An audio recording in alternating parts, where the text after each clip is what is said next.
Ayun, syempre hindi ka naman makakatulog agad-agad. Tapos nagkakaroon pa ako ng body clock na 7:30 a.m. gumigising kusa yung katawan ko.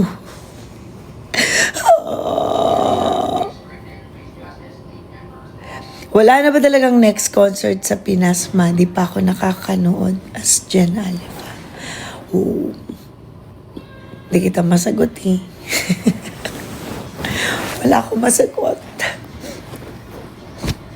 Excited na po kami sa inyo sa Baragatan Festival. Oh, see you, see you.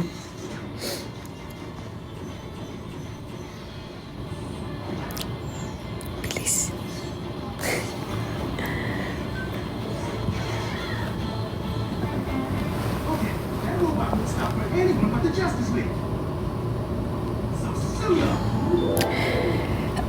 Nag-aabang kami dito sa Taiwan. Baka naman may asahan ba kami o umaasa lang sa wala.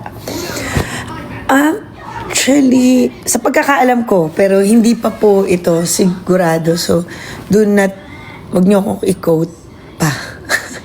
Maraming inquiries and maraming blessings.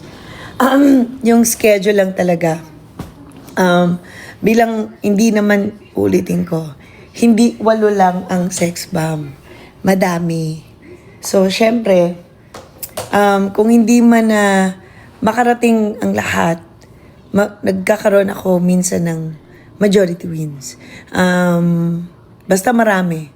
15 and up, itutuloy namin ng concert. May kanya-kanya kasing schedule. So, mahirap siyang ayusin. Yung nga lang 8 o 10 nahihirapan, what more pa tong 15, 20, 21, 22 girls na karamihan ay may kanya-kanya ng priorities. So,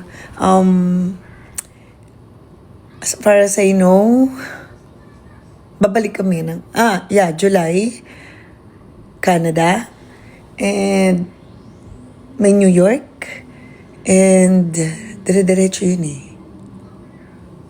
Hindi ko maalala. Ang hirap. Okay. Sa June, pagbalik, may show yata ako agad. Yeah. Tapos, thank you Lord, may mga endorsements, may mga shoots, may mga side shows dyan sa Manila. And then, hindi ko rin alam, wala pa kaming eksaktong date kung kailan ang alis. But yeah, may Canada ng July and US again. And August, hanggang August 3 yata kami or August 3 or 5 ang balik ng Manila. And then babalik ako ng Canada ng August 13 to September to do Sparkle Tour. Ayan, sa Canada, may mga Winnipeg, Toronto. Sorry po, sa pausa ko. Ayun. And then, balik na yata ng September 5. And by September, parang lilipad kami. Parang, hindi ko alam. Don't quote me, pero parang may Europe na inaayos. And yung Asia, pag nagkaroon ng Asia, hindi ko pa alam. Wala pa, yung utak ko wala pa sa October. Pero parang as per kagabi, kung aabutin kami ng Burr sa Europe, bago na kami ng line-up ng mga kanta. Magkakasana kami ulit ng Christmas songs. Wow! Umiikot na kami ng 1 taon, diba? Grabe ang blessing. Kaya dapat talaga maging humble. At kailangan magpasalamat.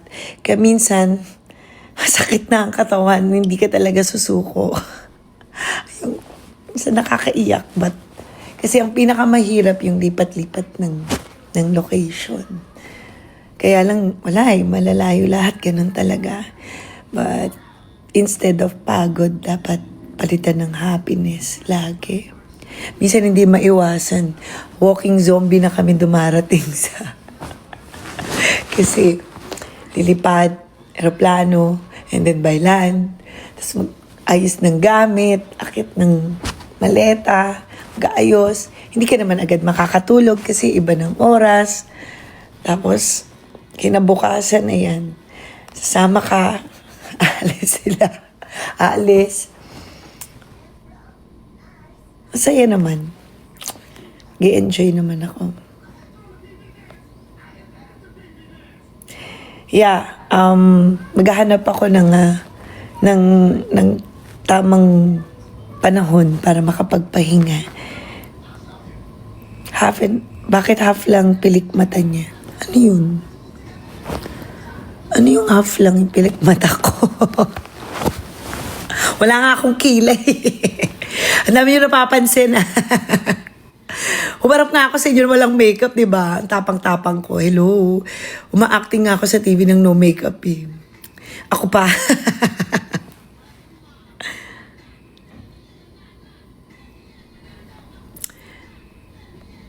Ayun. So, sana Asia. Kasi, hindi ko alam. For sure, may nag-i-inquire yan.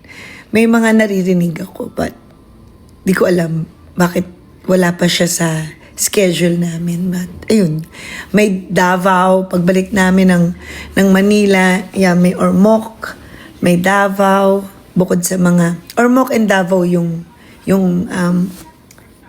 parang kumbaga semi-concert namin. But yung iba kasi side shows. Good morning, everyone. Hindi ako maka-shoutout ng boses. Charot lang.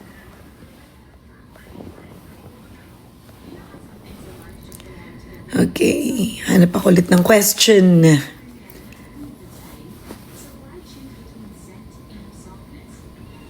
Wait.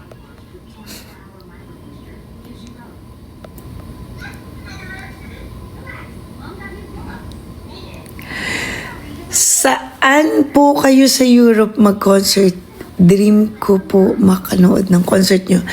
I-announce na yan soon. As per kanina, ang alam ko, ewan ko kung na-announce na ba or hindi pa. Ang alam ko yung New York yata yung na-announce. Lagi mo ba kausap si Shiloh? Feel ko miss ka na niya. Oo, pag gusto niya akong kausap, hindi. Nag-usap kami lagi.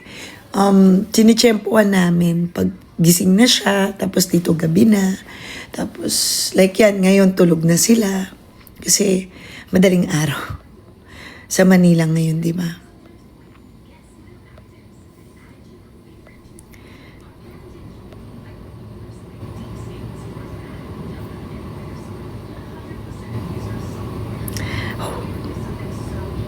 Hindi ko bilis.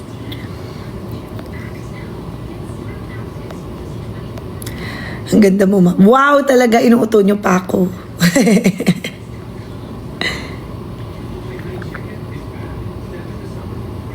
Oh.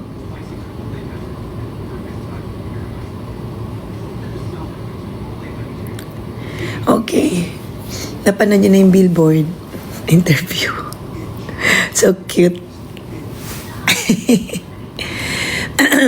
Salamat po sa bumabati ng birthday. Close ba kayo ni Joanna or Beta? O naman, bakit hindi? Yun, ang tawag namin sa kanya daga. Hindi ko alam bakit daga yung tawag namin sa kanya. But si Joanna ay isa sa mga sex bomb na napaka-professional, walang reklamo. Pag pinagawa mo sa kanya, gagawin niya lahat. Sobrang tahimik. And lagi lang nakasmile. From the very start, bata pa lang kami, ganun na siya. Hanggang ngayon, ganun na siya. At natutuwa kami sa kanya kasi never siya nagbago. At never siya naging sakit ng ulo. So, Joanna is isa sa mga pinaka-professional at napakabait na tao sa sex bomb. Kita nyo naman, kahit na hindi na siya nakabase sa, ganun siya ka-effort, hindi na siya nakabase sa Manila, nasa Dubai na siya, nakabase na siya sa Dubai, nakakasama siya sa amin sa lahat ng rounds. times, ginagawan niya ng paraan. Yun ay naniniwala kasi ako, lagi, pag gusto mo may paraan. Kung ayaw mo, maraming dahilan. Naku, hate na hate yan ng asawa ko.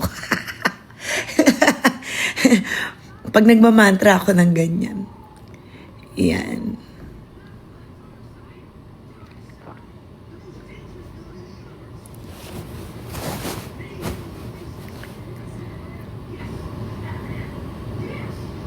Ang bilis.